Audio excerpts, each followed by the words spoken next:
এখানে বলা হয়েছে দুটি সংখ্যার সমষ্টি 36 এবং তাদের পার্থক্য 6 হলে সংখ্যা দুটির অনুপাত কত হবে। তো আমি যদি মনে করি a প্লাস বি এবং a মাইনাস বি আছে, সমষ্টি বলেছে 36, পার্থক্য বলেছে 6।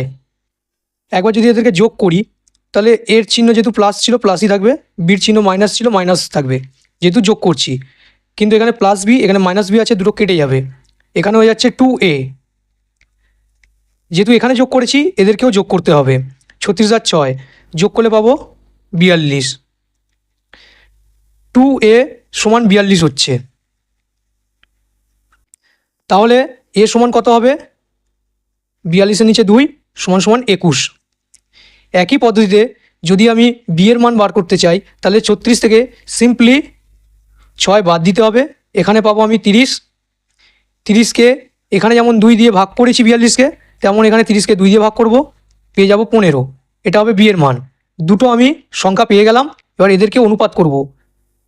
a/b যদি আমি করি 3 7 21, 3 5 15, তাহলে আমার সংখ্যা দুটির অনুপাত আসবে 7:5। এটাই হবে কারেক্ট অ্যান্সার।